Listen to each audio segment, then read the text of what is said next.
WBPSI main এক্সামে general studies paper 1 descriptive পেপারে পরিবেশ বিষয়ে যে সমস্ত কোশ্চেনগুলো আসে বিগত বছরগুলোতে যে ধরনের ট্রেন্ড দেখা গেছে সেখান থেকে আমরা একটা সাধারণ প্রশ্ন মৃত্তিকা দূষণ, জল দূষণ এবং বায়ু দূষণ, এই তিনটে দূষণ কি, এই দূষণের কারণ, তাদের প্রভাব কি, এই দূষণগুলোর জন্য কি ক্ষতি হয় এবং এই দূষণ নিয়ন্ত্রণের জন্য কি কি ব্যবস্থা গ্রহণ করা যেতে পারে, সেইগুলো কিন্তু ইম্পর্ট্যান্ট কোশ্চেন হিসাবেই আমার মনে হয়।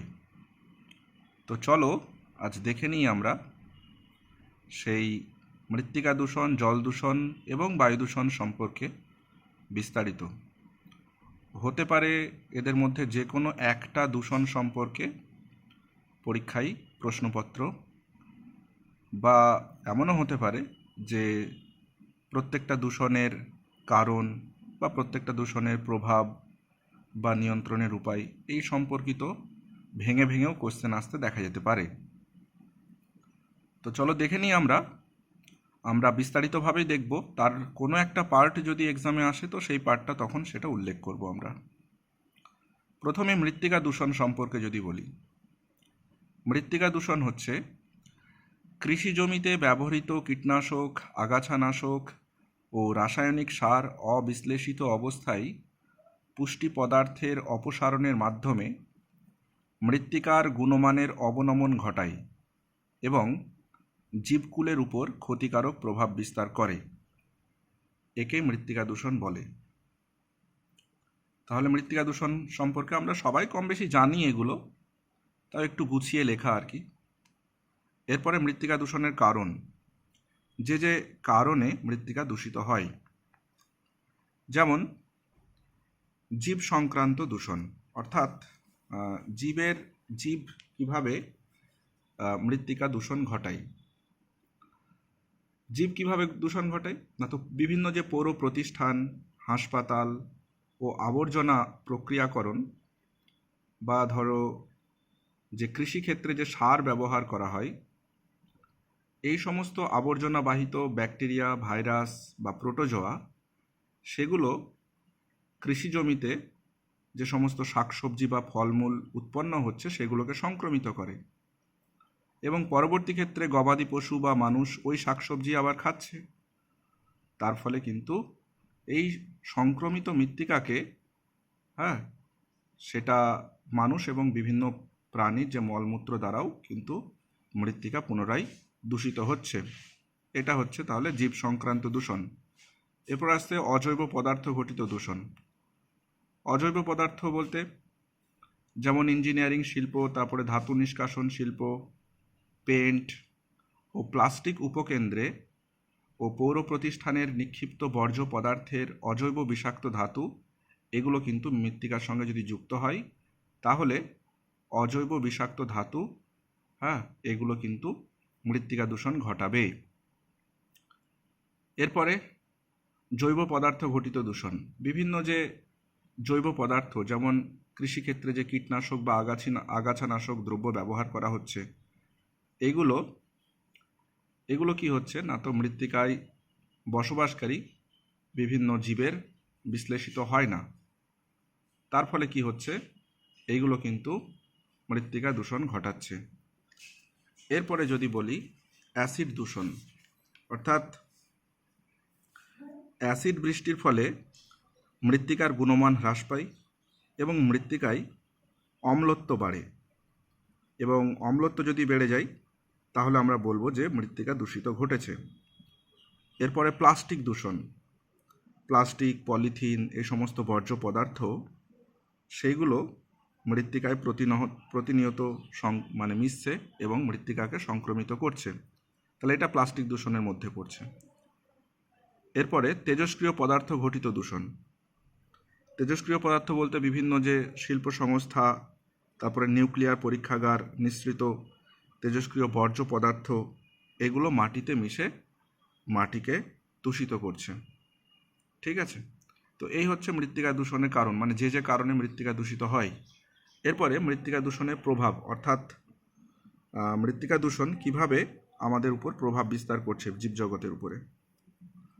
তো নাম্বার 1 আমরা বলতে পারি রোগ জীবাণু বা সংক্রমিত মৃত্তিকা মানুষের শরীরে নানা রকমের যে রোগ, যেমন কলেরা, তারপরে আমাশয়, টাইফয়েড, প্যারাটাইফয়েড এবং বিভিন্ন যে ব্যাকটেরিয়া ঘটিত রোগ, সেগুলো কিন্তু মানুষের মধ্যে দেখা যায় মৃত্তিকা দূষণের জন্য। এছাড়াও পারদ, সীসা, দস্তা, ক্যাডমিয়াম প্রভৃতি যে ভারী ধাতুগুলো আছে সেইগুলো কিন্তু প্রথমে তো হয়তো সেটা কোনো খাদ্য শৃঙ্খলের মধ্যে প্রবেশ করলো, সেই খাদ্য শৃঙ্খলের কোনো একটা পর্যায়ে হয়তো আবার মানুষের মধ্যেও প্রবেশ করলো। তার ফলে কি হবে না, তো মানুষের অনেক ক্ষতি হবে। এছাড়াও আমরা জানি যে পারদ যে মিশছে শরীরে, পারদের যে দূষণ বা পারদের যে বিষক্রিয়া, সেক্ষেত্রে মানসিক যে বৈকল্য বা পেশি শৈথিল্য এই সমস্ত বা দৃষ্টিহীনতা ইত্যাদি ইত্যাদি রোগ আমরা কিন্তু দেখতে পাই। এছাড়া ক্যাডমিয়ামের বিষক্রিয়ায় ফুসফুস অকেজো হয়ে যায়, হাড় নরম হয়ে যায়, অকেজো হয়ে যায়। তারপরে সীসা যে বিষক্রিয়া, সেক্ষেত্রে হিমোগ্লোবিন উৎপাদন বৃদ্ধিপ্রাপ্ত হয়। তো এইগুলো হচ্ছে মোটামুটি মৃত্তিকা দূষণের বিভিন্ন প্রভাব, যেগুলো জীবজগতের উপর, বিশেষ করে মানব জাতির উপর আমরা দেখতে পাই। এরপরে এই মৃত্তিকা যে দূষিত হচ্ছে সেটাকে আমরা নিয়ন্ত্রণ করব কিভাবে। মৃত্তিকার এই দূষণ বা ভূমি দূষণ, সেটাকে আমরা 3টে পদ্ধতিতে নিয়ন্ত্রণ করতে পারি।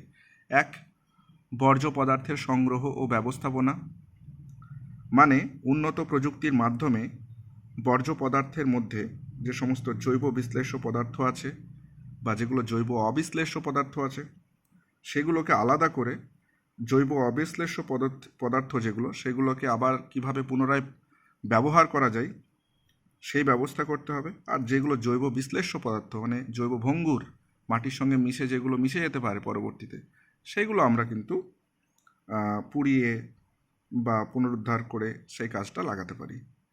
দ্বিতীয়ত, সম্পদের পুনরুদ্ধার। উন্নত প্রযুক্তির মাধ্যমে পুনরুদ্ধারযোগ্য যে সমস্ত জৈব ও অজৈব পদার্থ সংগ্রহ করে বিভিন্ন প্রক্রিয়ায় পুনঃব্যবহার করে তুলতে হবে। এটা হচ্ছে সম্পদের পুনরুদ্ধার। আর হচ্ছে আইন প্রণয়ন ও প্রয়োগ, যেটা বর্তমানে খুব আমরা চারিদিকে দেখতে পাচ্ছি, যে আইন প্রণয়ন করে কীটনাশক, আগাছানাশক বা প্লাস্টিক, পলিথিন পদার্থ ইত্যাদি দ্রব্যের উৎপাদন এবং ব্যবহার যতটা সম্ভব হ্রাস করা প্রয়োজন। তো এই হচ্ছে আমার মৃত্তিকা দূষণ সম্পর্কিত। মৃত্তিকা দূষণ কাকে বলে, মৃত্তিকা দূষণের কারণ কি কি, মৃত্তিকা দূষণের প্রভাব এবং মৃত্তিকা দূষণ কিভাবে আমরা নিয়ন্ত্রণ করব। এরপরে আমরা দেখে নেব জল দূষণ সম্পর্কে। তো জল দূষণ কাকে বলে? পরিবেশে কোনো অবাঞ্ছিত পদার্থ জলের সঙ্গে মিশে তার ভৌত, রাসায়নিক ও জৈবিক বৈশিষ্ট্যের পরিবর্তন ঘটালে এবং উদ্ভিদ, প্রাণী ও মানুষের ক্ষতি আশঙ্কা থাকলে জলের ওই অবস্থাকে জল দূষণ বলে। এরপরে জল দূষণের কারণ, অর্থাৎ কি কি কারণে জল দূষণ ঘটে সেগুলো আমরা দেখে নিই। 1 হচ্ছে গৃহস্থালির দৈনন্দিন আবর্জনা ও নর্দমা নিষ্কাশিত আবর্জনা। তো এগুলো কি হয়, বিভিন্ন আবর্জনাগুলো জলের সঙ্গে মেশে এবং জলের গন্ধ, বর্ণ ও স্বাদের পরিবর্তন ঘটে এবং সেক্ষেত্রে জলের যে জলের যে অক্সিজেন, সে অক্সিজেনের মাত্রারও পরিবর্তন ঘটায়। এবং আমরা জানি বায়োলজিক্যাল অক্সিজেন ডিম্যান্ড বা কেমিক্যাল অক্সিজেন ডিম্যান্ড, সেগুলো পরিবর্তন ঘটলে জলে যে সমস্ত জীব বসবাস করছে বা উদ্ভিদ যারা আছে তাদের কিন্তু অনেক ক্ষতি হবে। মোট কথা জল দূষিত হয়ে যাবে। 2 নম্বর হচ্ছে রোগ সৃষ্টিকারী জীবাণু, যেমন পৌর আবর্জনা বা কলকারখানার ময়লা, এইগুলো যদি জলের সঙ্গে মেশে তাহলে কিন্তু তারা বিভিন্ন রোগ সৃষ্টিকারী জীবাণু হিসাবে জলকে দূষিত করছে।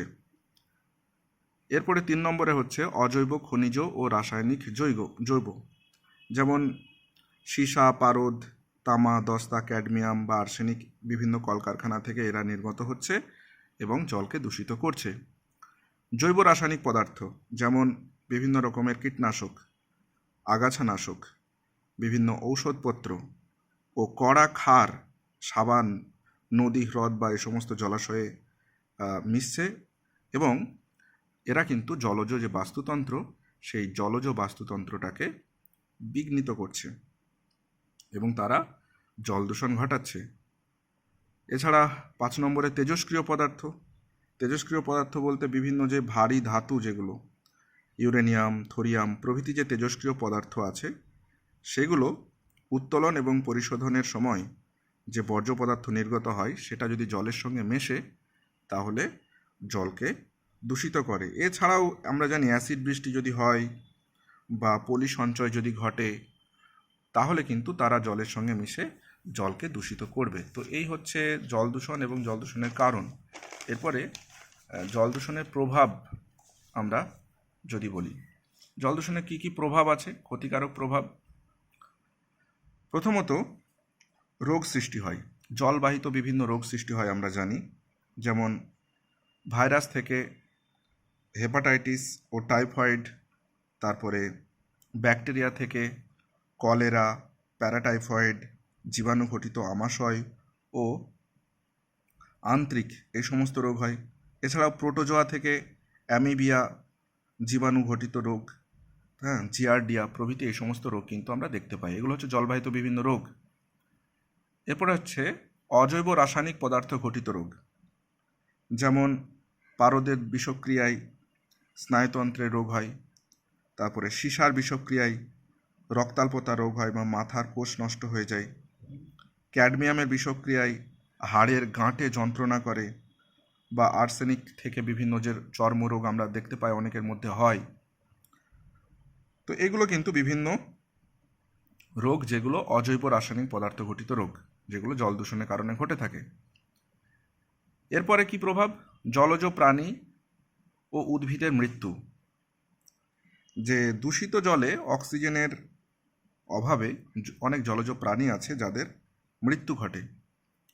জলে পুষ্টি মৌলের অভাব ঘটলে শৈবাল, কচুরিপানা প্রভৃতি বিভিন্ন যে ভাসমান উদ্ভিদ আছে সেগুলো কিন্তু মারা যাবে। তারপরে কৃষিক্ষেত্রে প্রভাব পড়বে। যদি দূষিত জল সেচের কাজে আমরা ব্যবহার করি, তাহলে কিন্তু বিভিন্ন যে উপকারী ব্যাকটেরিয়া ও জীবাণু সেগুলো কিন্তু ধ্বংস হয়ে যাবে এবং মাটির ক্ষারের পরিমাণ, মানে মাটি ক্ষার হয়ে যাবে, মাটি অনুর্বর হয়ে যাবে। আর অনুর্বর যদি হয় তাহলে তো চাষবাস ভালো হবে না, তাহলে কৃষিক্ষেত্রের উপর একটা প্রভাব দেখা যাচ্ছে। এরপরে পাখিদের উপর প্রভাব। দূষিত জলে যে সমস্ত পোকামাকড় বা মাছ থাকে, সেই সমস্ত পোকামাকড় বা মাছ যদি পাখিরা খায়, খাবার হিসাবে গ্রহণ করে, তাহলে সেক্ষেত্রে কিন্তু ওই পাখিরা ওড়ার ক্ষমতা হারিয়ে ফেলে বা পাখিদের পালক খসে পড়ে। এতে কিন্তু পাখিদের উপর একটা বাজে প্রভাব দেখা যাবে যদি জল দূষণ ঘটে। তারপরে আর কোথায় না, তো সমুদ্রের উপর কি প্রভাব পড়ে। সমুদ্রের উপরে বিভিন্ন যে প্লাস্টিক ও খনিজ তেলের প্রভাবে বিভিন্ন যে সামুদ্রিক প্রাণী বা উদ্ভিদ সেগুলো কিন্তু মারা যাবে, অর্থাৎ সমুদ্রের উপরেও আমরা প্রভাব দেখতে পাচ্ছি। এরপর আমরা দেখব জল দূষণ কী করে আমরা নিয়ন্ত্রণ করব। প্রথমত, জলকে অবশ্যই দূষিত হতে দেওয়া যাবে না। তো কীভাবে আমরা এটা করতে পারি, উন্নত প্রযুক্তি ব্যবহার করে আমরা কলকারখানার যে দূষিত জল ও পদার্থ সেগুলোকে ট্রিটমেন্ট প্ল্যান্টের মাধ্যমে যদি পরিশোধন করে নদী বা সমুদ্রে নিষ্কাশন করা হয়, তাহলে কলকারখানাজনিত যে দূষণটা ঘটছিল সেই দূষণ থেকে কিন্তু জল দূষণটা নিয়ন্ত্রণ করা সম্ভব। এছাড়া যে আবর্জনাকে প্রক্রিয়া করে যদি নির্জীব করে তারপরে পরিবেশে মিশতে দেওয়া হয় বা জলের সঙ্গে মিশতে দেওয়া হয়, তাহলেও কিন্তু জল দূষণ নিয়ন্ত্রণ করা সম্ভব। এছাড়া কৃষিক্ষেত্রে যে অতিরিক্ত পরিমাণে রাসায়নিক সার বা কীটনাশক ব্যবহার করা হচ্ছে, সেই কীটনাশক বা রাসায়নিক সার যাতে করে বিভিন্ন জলাশয়ে না মিশতে পারে সেই ব্যবস্থা গ্রহণ করতে হবে, তাহলে জল দূষণ অনেকটা নিয়ন্ত্রণ করা সম্ভব হবে। তারপরে সমুদ্রে যাতে তেল ছড়িয়ে না পড়ে, আমরা জানি অনেক সময় বিভিন্ন ট্যাঙ্ক ফেটে বা তেলবাহী যে সমস্ত জাহাজ সেখান থেকে কোনো কারণে লিক হয়ে গিয়ে সমুদ্রে তেল মিশে যায় এবং সেক্ষেত্রে সমুদ্রে জল দূষিত হয়, তো সেটা যাতে না ঘটে সেই দিকে লক্ষ্য রাখতে হবে। এছাড়াও সবথেকে বড় যেটা সেটা হচ্ছে জনসচেতনতা বৃদ্ধি করতে হবে। তো এই সমস্ত ব্যবস্থা যদি আমরা গ্রহণ করতে পারি তাহলে নিঃসন্দেহে জল দূষণকে নিয়ন্ত্রণ করা সম্ভব। এরপরে আমরা বায়ু দূষণ সম্পর্কে দেখব। প্রথমে বায়ু দূষণ কাকে বলে? বায়ুমণ্ডলে ক্ষতিকারক পদার্থের ঘন সমাবেশ যখন মানুষ ও তার পরিবেশের ক্ষতি করে, বায়ুমণ্ডলের সেই অবস্থাকে বায়ু দূষণ বলে। বায়ু দূষণের কারণ, অর্থাৎ যে কারণে বায়ু দূষণ ঘটে, একটা হচ্ছে প্রাকৃতিক কারণে ঘটতে পারে, আর একটা হচ্ছে মনুষ্য সৃষ্টির কারণে ঘটতে পারে। তো প্রাকৃতিক কী কী কারণে বায়ু দূষণ ঘটে? একটা হচ্ছে আগ্নেয়গিরি থেকে অগ্নুৎগম যদি ঘটে। আমরা জানি অগ্নুৎগমের সময় আগ্নেয়গিরি থেকে প্রচুর পরিমাণে ধোঁয়া, তারপরে ধুলো, তারপরে ছাই, ভস্ম প্রভৃতি নির্গত হয়। এছাড়াও কার্বন মনোক্সাইড, সালফার ডাইঅক্সাইড, সেগুলো যদি বাতাসের সঙ্গে মেশে তাহলে বাতাসকে দূষিত করবে। এরপরে দাবানল যদি হয় তাহলে গাছে গাছে ঘষা লেগে বনভূমিতে যে দাবানল সৃষ্টি হচ্ছে তার ফলে কিন্তু অনেক ছাই বা কার্বন ডাইঅক্সাইড, নাইট্রোজেন ডাইঅক্সাইড যেগুলো দহনের ফলে উৎপন্ন হচ্ছে সেগুলো বাতাসে মিশে বাতাসকে দূষিত করবে। বাষ্পমোচন সব থেকে বড় ভাইটাল, মানে বায়ু দূষণের সব থেকে বড় কারণ, এবং আমরা জানি গ্রিনহাউসের প্রায় 60% মতো বাষ্পমোচন বা এই বাষ্প যে সেই এর জন্য দায়ী। অতিরিক্ত যে বাষ্পমোচন বা বাষ্পীভবনের ফলে বাতাসে জলীয় বাষ্পের পরিমাণ বেড়ে যায় এবং সেই জলীয় বাষ্পের সঙ্গে বিভিন্ন রকম যে কণা, লবণ কণা বা ফাঞ্জি, তারপরে ফুলের রেণু ইত্যাদি মিশে বায়ুকে দূষিত করে। এরপর এছাড়াও মানে গৌণ, এটা যদিও ঝড়ের ফলে বিভিন্ন ভাসমান ধূলিকণা সেগুলো দীর্ঘদিন বাতাসে থেকে বাতাসকে দূষিত করে। এছাড়াও মৃত জৈব পদার্থের পচন, আমরা জানি যে বিভিন্ন জীবাণু, ব্যাকটেরিয়া এগুলো মৃত জীবদেহকে বিয়োজিত করলে নানা রকম বিষাক্ত গ্যাস যেমন মিথেন, হাইড্রোজেন সালফাইড এইগুলো উৎপন্ন হচ্ছে। বা ধরো মর্গ, যেখানে হাসপাতালের আশপাশে যে মর্গ থাকে বা ভাগাড়, তার আশেপাশের বাতাস কিন্তু দূষিত হয়। এইগুলো ছিল মোটামুটি প্রাকৃতিক কারণ। এরপরে হচ্ছে মনুষ্য সৃষ্ট কারণ, অর্থাৎ মানুষ কিভাবে বায়ুকে দূষিত করছে। যেমন কলকারখানা, শিল্পাঞ্চল বা ধরো যেখানে কলকারখানা প্রচুর পরিমাণে আছে সেখানকার বাতাসে carbon dioxide, carbon monoxide, nitrogen oxide, তারপরে হাইড্রোকার্বন, ধাতব কণা, তরল রাসায়নিক কণা, এইগুলো কিন্তু বাতাসের সঙ্গে মিশছে এবং বাতাসকে দূষিত করছে। এরপরে যানবাহনের কথা যদি বলি, যানবাহন থেকে তো যে সমস্ত জীবাশ্ম জ্বালানি দহনের ফলে যে সমস্ত গ্যাস নির্গত হচ্ছে, বিশেষ করে কার্বন মনোক্সাইড বা অন্যান্য গ্যাস, সেইগুলো কিন্তু বাতাসের সঙ্গে মিশে বাতাসকে দূষিত করছে। এরপরে তাপবিদ্যুৎ উৎপাদন কেন্দ্র, বিভিন্ন যে তাপবিদ্যুৎ কেন্দ্রগুলো আছে সেখানে কয়লা পুড়িয়ে বিদ্যুৎ উৎপাদন করা হচ্ছে এবং তার ফলে প্রচুর পরিমাণে ছাই, ধোঁয়া, তারপরে বিভিন্ন তার সঙ্গে আরও ফ্লাই অ্যাশ প্রভৃতি বাতাসের সঙ্গে মিশছে এবং সেখানে কি হচ্ছে না, তো বাতাসকে দূষিত করছে। এছাড়াও পারমাণবিক কেন্দ্র, সেও কিন্তু বাতাসকে দূষিত করে কিভাবে না, তো যে পারমাণবিক চুল্লি থেকে যে বিভিন্ন তেজস্ক্রিয় কণা নির্গত হয় সেগুলো কিন্তু খুবই ক্ষতিকর এবং সেগুলো বাতাসে যদি মেশে তাহলে বাতাসকে দূষিত করবে। তো এইগুলো হচ্ছে সব মনুষ্য সৃষ্ট কারণ। তাহলে বায়ু দূষণ কী হলো, বায়ু দূষণের কারণ কী হলো, এবার বায়ু দূষণের প্রভাব। বায়ু দূষণের দুই রকমের প্রভাব আমরা মানুষের উপর দেখতে পাই। মানুষের উপর বায়ু দূষণের দুটো প্রভাব, একটা হচ্ছে ক্ষণস্থায়ী প্রভাব আর একটা হচ্ছে দীর্ঘস্থায়ী প্রভাব।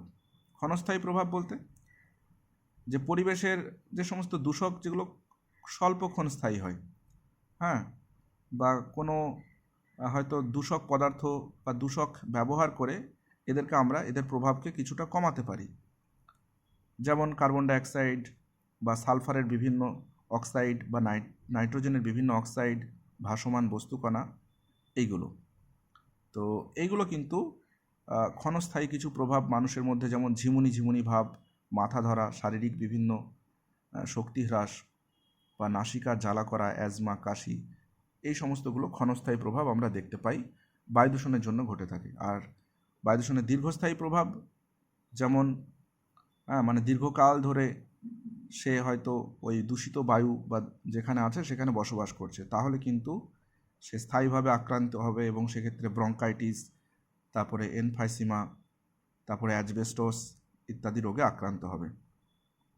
এবং সেক্ষেত্রে দীর্ঘদিন ধরে যদি সে ধরো মানে স্মোকিং করছে, তা সেক্ষেত্রেও বা দূষিত বায়ুতে থাকছে, তাহলে সেখানে তার ফুসফুসে ক্যান্সার পর্যন্ত হতে পারে। তো এইগুলো হচ্ছে মানুষের উপর মানে দীর্ঘস্থায়ী প্রভাব যেটা বায়ু দূষণের জন্য ঘটে থাকে। এরপরে বিভিন্ন যে প্রাণীদের উপর বায়ু দূষণের প্রভাব, অর্থাৎ প্রাণীদের উপর কিভাবে বায়ু দূষণ প্রভাব ফেলে সেটা সম্পর্কে বলা হচ্ছে। যে মানুষের যেমন স্বাস্থ্যের বা বিভিন্ন রকম হচ্ছে ক্ষতিকর, সেরকম বিভিন্ন প্রাণীদের কিন্তু ফ্লুরাইড, সীসা বা আর্সেনিক, মলিবডেনাম, এইগুলো কিন্তু বিভিন্ন প্রাণীদের উপর একটা বিরূপ প্রভাব ফেলছে। এবং সেই সমস্ত প্রাণীদের মানে বায়ু দূষিত অঞ্চলে যদি তারা থাকে, তাহলে তাদের উপরও কিন্তু বিভিন্ন রকম প্রভাব দেখা যাচ্ছে। এরপরে উদ্ভিদের উপর বায়ু দূষণের প্রভাব, যদি এরকম দূষিত বায়ু অঞ্চলে দীর্ঘদিন উদ্ভিদরা থাকে, তাহলে উদ্ভিদের বা যে অঞ্চলের বায়ু দূষণ ঘটেছে সেখানে যে সমস্ত উদ্ভিদরা বসবাস করছে, তো তাদের কিন্তু উদ্ভিদ কোষের কিন্তু বিষক্রিয়া ঘটবে। কারণ ক্লোরোসিস নামক বিভিন্ন রোগ দেখা দেবে বা নেক্রোসিস নামক বিভিন্ন রোগ দেখা দেবে। এক্ষেত্রে হবেটা কি না, তো উদ্ভিদগুলো মারা যেতে পারে, বিভিন্ন ছোপ ছোপ দাগ তাদের গায়ে দেখা যেতে পারে, পাতা নষ্ট হয়ে যেতে পারে।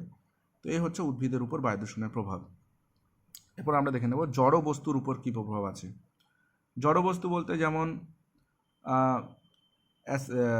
ইট, সিমেন্ট, পাথর, চুনাপাথর, মার্বেল। আমরা মাঝে মাঝে শুনে থাকি টিভিতে যে তাজমহলের স্টোন ক্যান্সার হয়েছে। তো সেক্ষেত্রে কেন, যেন এই যে বায়ু দূষণ হয়েছে, সেই বায়ু দূষণ, সেই দূষিত বায়ু অ্যাসিড বৃষ্টিরূপে যখন পড়ছে, তখন কিন্তু এই সমস্ত পদার্থের উপর একটা, অর্থাৎ জড়বস্তুর উপর একটা প্রভাব ফেলছে।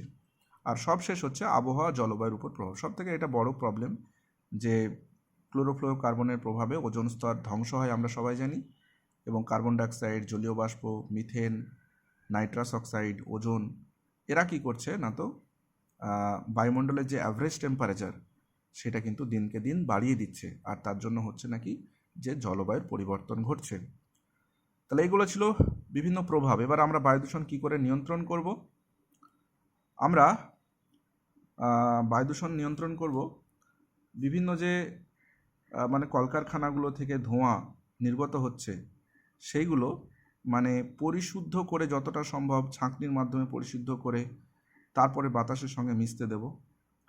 তাহলে আমরা কিন্তু বায়ুকে দূষণ মুক্ত করতে পারবো অনেকটা। এছাড়াও বেশি বেশি করে বৃক্ষ যদি আমরা গাছপালা লাগাই, তাহলে সেক্ষেত্রে কার্বন ডাইঅক্সাইড অনেক বেশি পরিমাণে শোষিত হবে, বাতাসে অক্সিজেন অনেক মুক্ত হবে।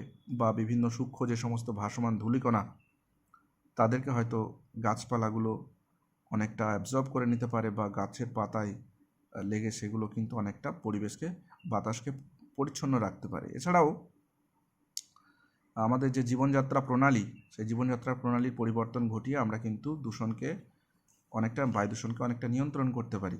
বা জীবাশ্ম জ্বালানির ব্যবহার যতটা সম্ভব কমিয়ে তার পরিবর্তে অন্য জ্বালানি হিসাবে ব্যবহার করে, বা ইলেকট্রিসিটিকে অনেক বেশি বেশি করে ব্যবহার করে আমরা কিন্তু বায়ু দূষণ নিয়ন্ত্রণ করতে পারি। তো এই ছিল মোটামুটি মৃত্তিকা দূষণ, জল দূষণ এবং বায়ু দূষণ সম্পর্কিত নোট। সেক্ষেত্রে আমরা যেটা দেখলাম, প্রত্যেকটার দূষণে কাকে বলে, তাদের দূষণের কারণ কি, সেই দূষণের প্রভাব কীরকম পড়ছে এবং সেটা কি করে আমরা নিয়ন্ত্রণ করব। তো যাই হোক, মানে ভিডিওটা অনেকটা লম্বা হয়ে গেল আজকে। তো যদি উপকৃত হয়, তোমাদের অনেক উপকারে লাগে, তাহলে অনেক নিজেকে ভালো লাগবে আমার। তো যাই হোক, আর কথা না বাড়িয়ে এখানেই ভিডিওটা শেষ করছি। এতক্ষণ আমার সঙ্গে থাকার জন্য ধন্যবাদ।